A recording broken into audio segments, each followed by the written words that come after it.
Hey fam, I hope you're doing fine. Welcome to yet another episode of the Evolve with Intent podcast.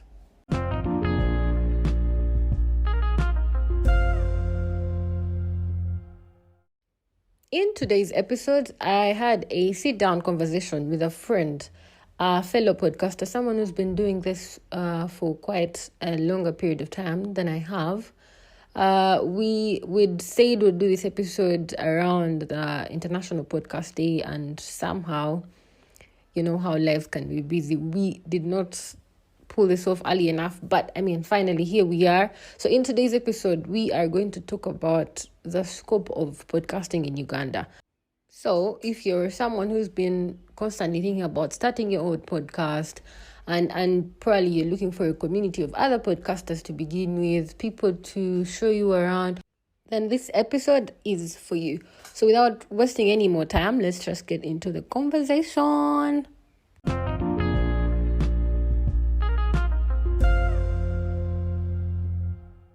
Kindly introduce yourself to our beloved listeners. Hi everyone, it's a pleasure to be here. My name is Keron Wamala.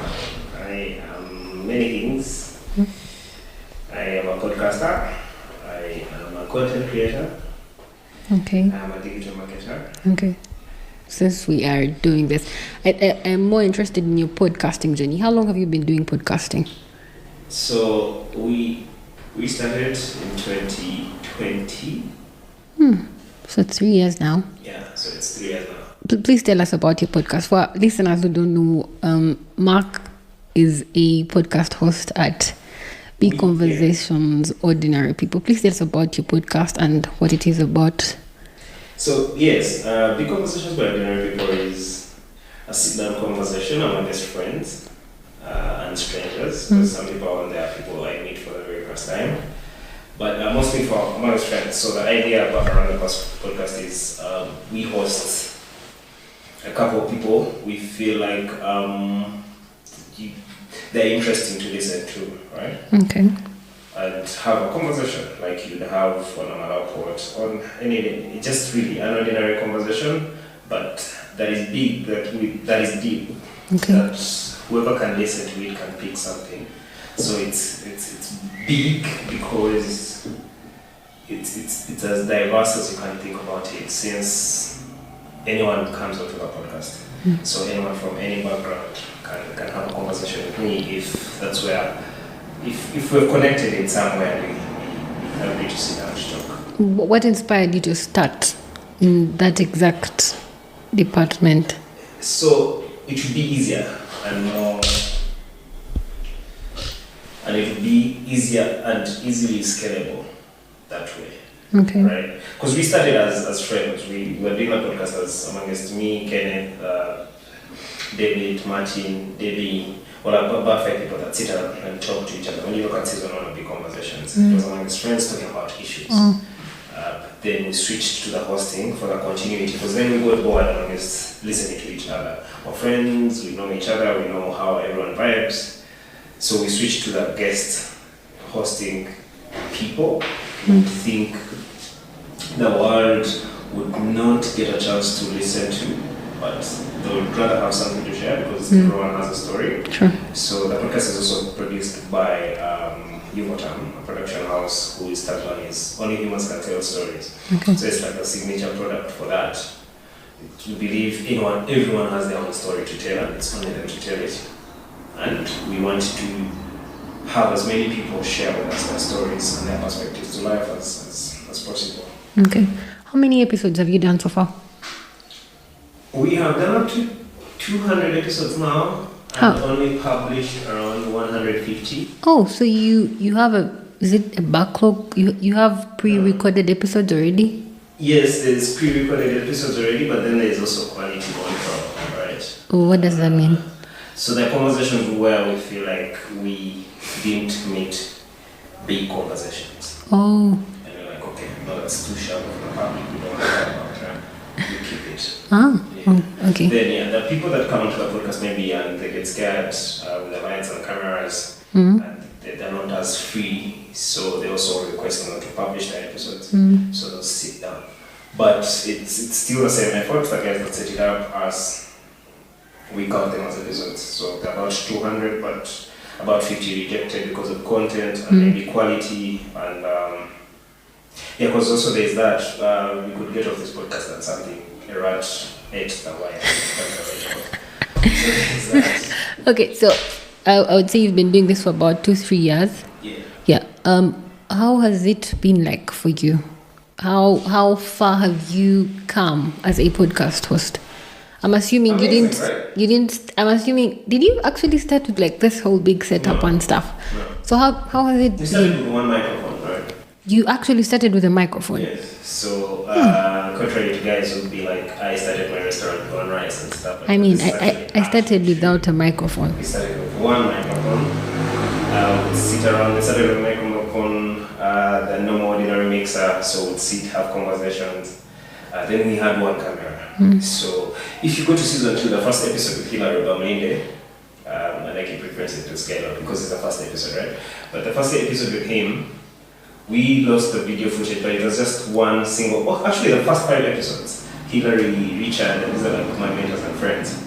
So the episodes we did were with just 2 mics and one camera, one Canon B camera.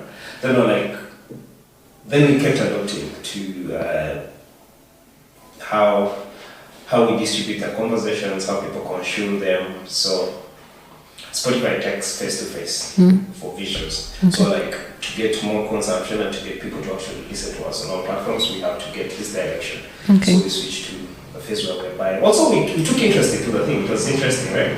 We just don't do these podcasts. So other people are coming on to do podcasts. So we saw that we need to invest into equipment and do it at large scale. Oh yeah, about that part. Lately, from the time you started, I think the time you started, were you like the only one doing it at that time? I feel like you were. No, people have been doing podcasts for quite some time. It's just that I brought in the energy, right? I brought in the energy. I made it cool a little bit, like I made it about people, and then people saw like it was a thing. Then I made it really. I could just get people on there that TV doesn't probably host, but they're actually people that have some big influence and things to say, and they have experiences, they have lived, they're business people. They're like, I don't want to use the term expert because I find it stupid in this time where everyone has access to information, but they're like thought leaders in their fields. So once we got interested in that, the conversations are fast interesting between the people having them. So if I get on this podcast and I don't like the conversation, I don't publish it. But constantly, whoever came on the podcast had so much admiration, they were so inspired, they felt so good. So then that kept teaching us. Okay. So with I mean, there's so many as of today from the time you guys started. I mean, I've also popped up. There are other people that have popped up. And you're doing amazing. What? Like, you're doing amazing. I like it. Thank you. So what do you think of the content today? In my experience, I feel like I struggle with people putting out probably the right information or giving value. What would you say to aspiring podcasters today? It's dope, man. It's a cool thing. Look at the USA. Podcasters are making millionaires, right? Yeah. It's a thing you have to do. Okay, I'll tell you. I podcast because it enriches your knowledge, really. Yeah. Like, you know, you must. So there's that reason as why I do it for that. How do you, apart from you finding people that have things to say, how do you choose the stories, the conversations you have here? So the podcast is entirely guest-based. Okay. Right? So unless I really have a topic of interest with that guest, but I take that direction from the guest perspective to life. So from the introduction, the things they're on about, and now it has moved from that stage where I reach out to people to come onto the podcast. Now people reach out to me a lot.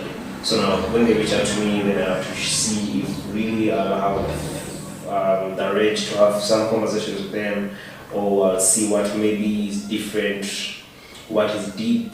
So because the focus is to keep it deep and big. So yeah, that there's no like formula on who gets onto the podcast. Because again, I told you when I was introducing myself, I'm raised from the street. I can have a conversation with just about anyone, really. Okay. Now, I'm curious. Have you started making money off your podcast yet? Well, so it's two things. Yeah, I could say I've made so much money from the podcast, but then I could say I also made zero money now. Okay. Right? Because I don't advertise on this podcast. But then this Why? podcast, because I'm figuring out how to advertise. I'm in 2 meetings right now. With a bit of big guys into the fields I'm into, about how they become as partners and how what ideas, how I incorporate them into like conversations onto my podcast. But I want to give them actual value, right? Okay. It's not to stamp. I feel like how it's done with everyone else advertising is a bit cliche. So I want it to be more real. Okay. I want it to actually be actual influence. But there are two ways. The podcast is also an advert to what our production house does. Oh yeah, right? very true. So the more we perfect the visuals, the more we perfect the audios, and then the podcast is out there, the more we get business for our production house. True. So then, Have you got some of those? a lot of that, right? Oh, We get so much business. Podcast is. So you're busy. Business is booming. It's a very expensive business, really. How much we put in is quite a lot. Oh yeah, I could tell. Clearly, so that's as compared to what we're getting, but it's promising. Yeah. Also, there's so many ways monetizing. We're pushing out episodes, so subscriptions will start paying. We have extreme access. I literally can have anyone I want to the country or to the podcast. So, and that is wealth, right? So that would mean I will put maybe a few episodes onto like some subscriptions and be intentional. So it's still a process. We're observing it could fail completely. There's that failed at very many other things we're doing. Yeah. You've now, speaking of podcast sprouting, you've noticed people are coming in for the money. What do you have to say about that? Do you think it's a business opportunity to start a podcast and make money off of it immediately? Well, yeah, guys, I'm monetizing through subscriptions, adverts, and whatnot, and it's working for them. How many episodes do you have to say, I need my first sponsor? I still don't. Well, I don't know about other people, right? But for my case, it's really not a rush for the money. I make money elsewhere. Oh, so you're not doing this for the money? I wouldn't say that. That would be not such a smart thing to say. Okay. Because the money is important. Yes, of course. Yeah, the money is a priority, but it is. That's the outcome, right? That's not the process. I do this because of the process involved, the continuity. I have to wake up to do this at 9 a.m. with you. Does it keep you awake at night? How much do you love this? Think about it. So much that I will just walk out to the country and go see someone just to have a conversation. Oh, yeah. I know. That's how much I love it. You're doing a great job. I saw you at, what was the basketball tournament in Chigali? Yeah, the women thing. Yeah, I thought that was terrific. I know. Next time. Now, speaking of the guests you've had here, what are some of the episodes? You mentioned Hillary, and who are some of the guests that have been outstanding for you that you just can't stop thinking about them? Hillary, but also I do a lot of business with him. Okay. With that. So Isabel, I think, is very G. I like her mind, perspective to life. I feel good about this conversation because mostly it's you asking the questions. This could be my best. I pray it is. I think it is going to be my best. So this is really important for me. And also Richard, my very close friend Richard. He's been there on twice with Kenneth and with me. But giving in-depth perspective on how he feels, I feel like he's grown. He's about 42 years. Okay. He's been giving me life experiences like our father in between. Is he your mentor? Yeah, could pass for a mentor. Like you see, I don't know what you mean by mentorship, but anyone that I have conversations with that adds some value to me, they pass to be my mentor. And I have very many of those. And that's my honey. Her episode was dope. She's fought her battles. She's ready to share. Then Kenneth Mohanji. Josie, rest in peace to her. I used to have solid conversations with her on the podcast. I never met her. I didn't know about her until her passing. I did an episode about her. I thought her story was mind blowing. She was a perfect sweet soul. Okay. I hope she rested in peace. Yeah. Okay. Oh, okay. So, how have you built a community here of listeners? How would you say you've worked on building a strong community for the years you've been doing it? As in regards to growing your audience, like people who'd like, hey, Keron dropped an episode, I need to go and check it out. So, first of all, it's there's, how can I term it? I'm as real as it gets, right? When I'm on the podcast, I am talking about my experience in my life, fault or not, most of the things I've failed at, because that's all I've done. 20 years plus I've been failing at things, so that's what I talk about. My vulnerability with life. Then relating to people, so community is also grown because I bring people I think are interesting to listen to sometimes, to other people.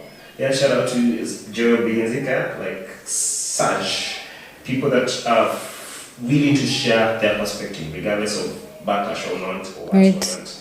They stand. Abatenu is that the word?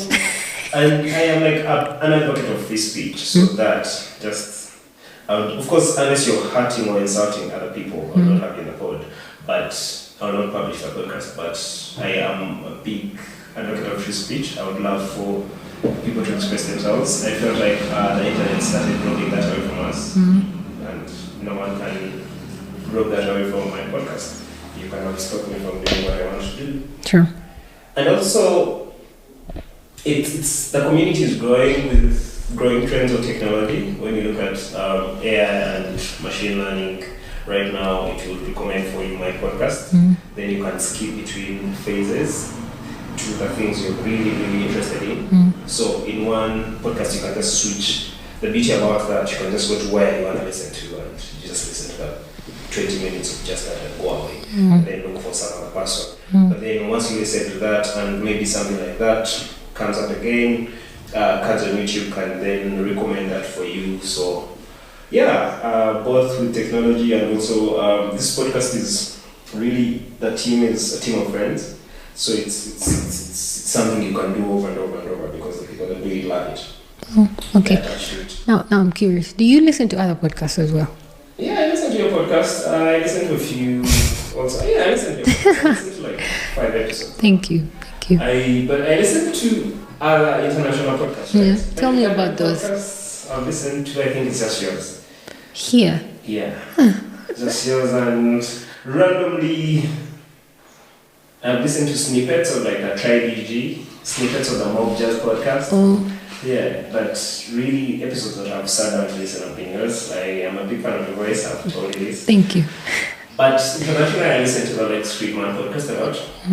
I listen to Joe Rogan, of course. I've learned so much from there. I pick so much information on those podcasts, right? So for me, it's not a variety. It's just those specific people that I keep going back to because of how they're having conversations with people and that type of information I'm interested in. I realize if I want anything international, I'll find it discussed somewhere on Joe Rogan. Okay. How now that you mentioned, how often do you release your episodes? Do you have have you sent a timeline like every? So initially I was doing it every week, but now I do it whenever the episode is ready. Oh. Yeah. Why? Why did you change? Because it doesn't matter. It's really just a podcast. Right. You don't have to. I don't want to curtail people that 8 p.m. you're going for morning preps. I feel like that's so classroom. I know. Because the content I'm producing is content for antiquity. Yeah. I could blow up 10 years. Right. See, with just one episode from when that lady passed on, Josie. I was like, yo, this is such a great time to be alive. Like, the lady is gone. There's like bunches of information of her speaking. Like your life lives on, So yeah, that. Do you wait for like, should I say motivation? Do you wait for like inspiration to happen to you, or do you have like a content rollout plan for like this episode? No, I don't have a content rollout plan, but there are a lot of tools right now that can guide the direction of the conversations I want to have with people, based on their lifestyles. So I can use AI to give me sense of direction based on what I've read about you or stuff I've read about you. Then that informs my conversations. But the content is just that. It's your perspective to life. That's what I'm basing on. Okay. Right? So again, only humans tell their stories, Okay. and only you can tell your story. So I give you that chance to be as authentic as you can with your story and listen to it as it is. Okay, so when you're introducing yourself, you said you do a bunch of things. Now, I want to understand, how do you balance up all that and still get time to do this? For the guys that are listening in, this gentleman has a great studio setup. I'll share how it looks like on my socials. So I want to understand, how do you manage to pull whatever else is happening in your life and pull this off? This is great. So, what I told you as a salesman, right? That fits into the fact that I am also a digital marketer. Like that's where I've branched in. That's where I've seen there's a need to improve how people present their businesses to others. Okay. So I'm investing heavily in that. Now, the work I do is what I do on my computer, right? And it's work I do because it's fun. Then, because the podcast is produced by a production house, which is almost like a digital marketing agency, because content is like oil, right? You need to. I'm investing heavily in content, and everything else I'm doing has to feed into content, right? If I'm selling a sales plan or a marketing plan, it's going to be content. So I merge them like that. It's one chain of the same things I'm doing, but just different departments. Now podcasting, but it's still going to give more props to my podcast from here. The people that listen now, I'm going to share your fans. People that listen to you are going to listen to this, and they're going to be curious. They'll go and find conversations, right? Okay. Same when I share this on my podcast, they'll look for your podcast, and they'll be about that. So it's interconnected in a way that it's one job altogether. Okay. Yeah. So I'm doing the same thing with just different segments. Okay. All through. Now, how do you feel being on the other side of this thing? I mean, I'm the one asking the question. Dope, amazing. And because, again, I'm not like the smartest human being. Okay, if you say so. It's always interesting to be the one answering things. Because, I've asked so many questions. I'm still asking questions. But also, I really just have conversations, right? If a question pops up now, I'm going to ask you about it because I'll ask it. So it's just that interactions, conversations, speaking to people. I find it more fulfilling. I find it more energetic. It's healing when you talk to someone and listen to their story. For example, Josie, the whole time I was having conversations on the podcast, she was telling me she's in pain at some point, but then she would smile. Did she say exactly what she was going through? Yeah, like she would explain. You just go listen to the podcast. She would explain her pain in some way. So you have to admire her strength. Exactly, her strength. So my podcast is called the Evolve with Intent podcast. Yeah. The reason as to why I started it was I want people who think like that. People who don't think we are. You're just going through the day for zero sense of compass, so I wanted to say something to. I know the people that are going to listen in here are people in our age bracket, really, who are clueless. They're probably obsessed with things that don't matter. The iPhones, the social status, the likes. Like, we're such a lost generation that we are wasting time with things that don't matter. Now, I want you to say something about trying to become the best version of yourself. Listen to people that have made it. Right? They have a common story. And it's not a myth. You have to believe that you want to be a better version of yourself. How do you find yourself? I mean, apart from you always knowing you were the vocal person, apart from the podcast, the other things that you love to do with your life. Now, I want you to say something about that. How did you find yourself? That you're a marketeer, that you're a salesman. In finding ourselves to either read books that help you become a better salesman, apart from just wasting time with God knows what, and then waking up later to realize, oh my God, my years have passed and I don't have anything to show for it. Because I think for me, that's my biggest fear. I do not want to be the same person I was 3 months ago. That's amazing. But also, really, I'm such an optimistic person. Like, in whatever challenge I'm facing in life, I still hope for the best. Like, genuinely hope for the best. I am looking forward to tomorrow being better than today. Okay. So, I can't say like I found myself completely, but that's the process, right? You're doing the work. Yes, and that is the most interesting thing. Like I don't even think about. I don't want to be rich because I've been rich before. Like that's all I know. So everything else is just noise to me, right? Okay. That's what I believe, and that's now I'm putting in the work because the work is the most interesting part about it. Okay. What's the craziest thing that has happened on an episode while you were recording? Lost the file, lost the whole episode. There was video file. Oh, but you had the audio. Yeah, so we published the audio, but the audio was a bit squeaky, so it didn't come up very well. And it is an episode we liked, right? It was like our banger episode. We knew the views were gonna come in. Yeah. It was gonna fetch him. He was so popular then. He came onto there, but then we failed the audio, so it fed into how many of our numbers we dropped. And you couldn't ask him to redo it. No, I can. I do. You should. But it's just that there's no need yet, right? So why don't I have a follow up? Like I have conversations with Hillary literally every day. I talk to him so much. So, but there's no need for him. He doesn't need the need to come back. Okay, now he's gonna come back because there's like a studio. So he's gonna come back to see progress. Talk about maybe from what we talked about. We're talking about oil and gas and the future of that. See where that is standing. So there's need for that. But there was time. He's the type of guest that connects with so many people, and he feels the need to only come speak something when there's need for it to be out. So we're waiting for that time. Are there guests you wish you could have on this episode? You never know, they may be listening in and they reach out. From where? From around the world? Yes. Around here or anywhere in the world. I've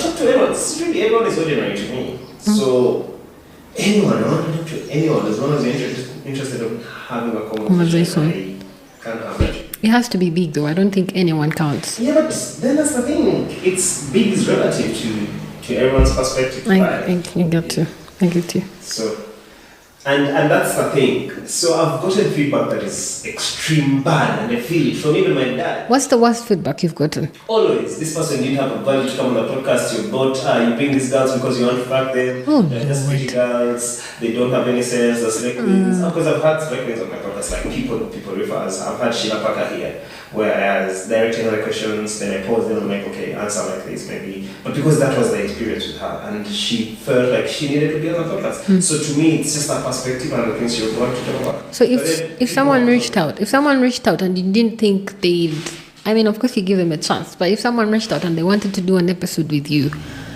unless they're advertising something, of course, they're just having an ordinary conversation. So you'd have anyone. I should call my mom. Yeah, sure. I have to talk to your mom.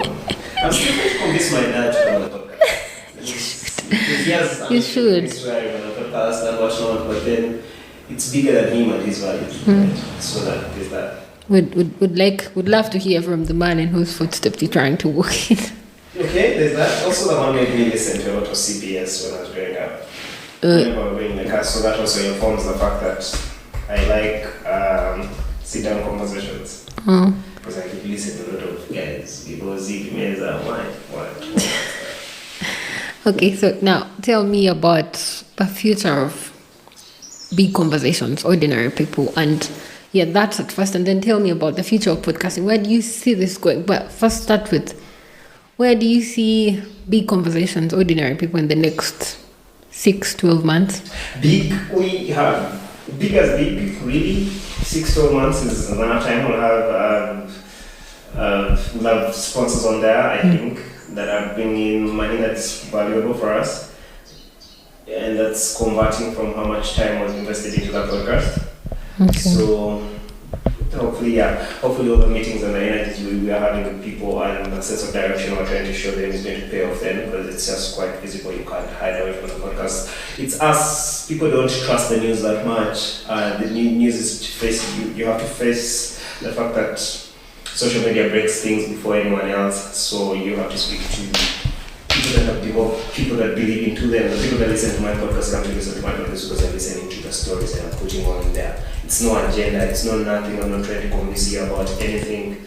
You just listen to that. So that community is going to grow. And if I keep doing it, at some point I'll be the definition of how you define your truth. So there is that as well. So it's big in whatever way you can imagine it, right? Do you feel Ugandans are warmly embracing podcasts? I think they have to. There's very you can't. Content is king, right?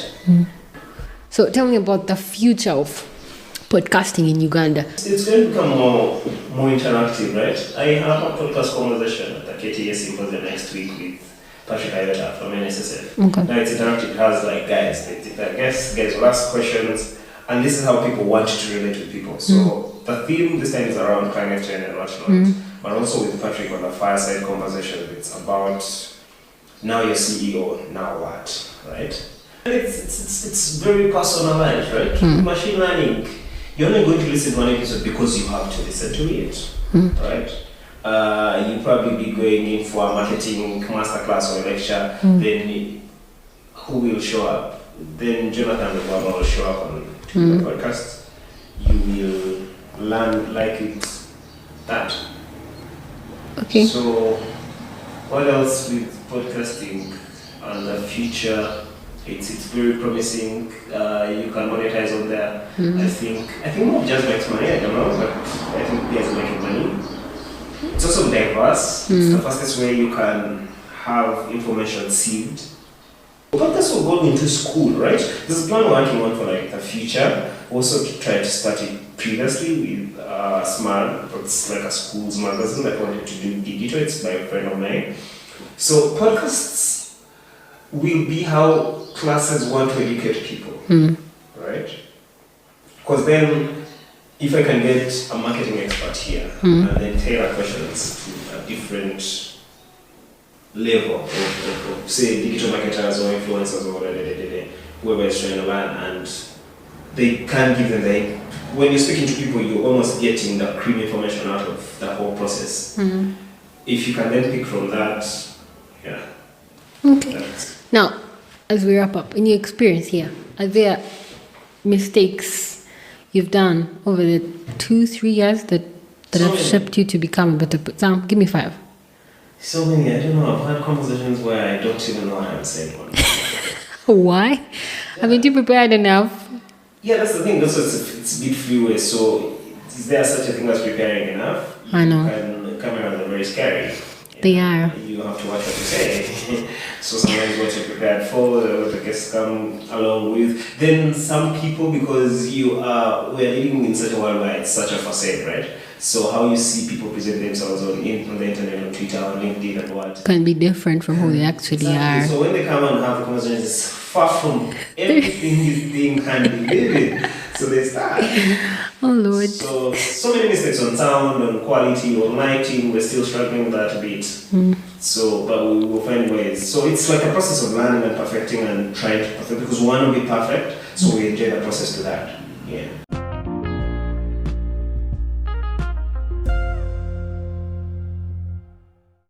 I've been doing this podcast for about 1 year and 4 months, and honestly, I must say it's been such a worthwhile experience. Considering that there aren't so many podcasters in Uganda, it's been a beautiful way for me to put my ideas out here, because before I used to just write, and then somehow the evolution of podcasting happened to me. So if it's something you're considering doing, please go ahead. It's such fertile land in Uganda. You'd thrive. Now, if you need help starting your own podcast, bringing your ideas to life, send me a message. I'd love to help. But of course, at a cost, we can discuss that. And if you're looking for a space to shoot your podcast audio and production, Keron Wamala is the guy to reach out to. He has a beautiful space. If you follow me on social media, I'm sure you've seen me flaunt it around. We had that episode at his studio and it was really nice. So good luck podcasting. I will see you guys on the next episode, and stay safe and take care of yourself and do great things with your life. Bye.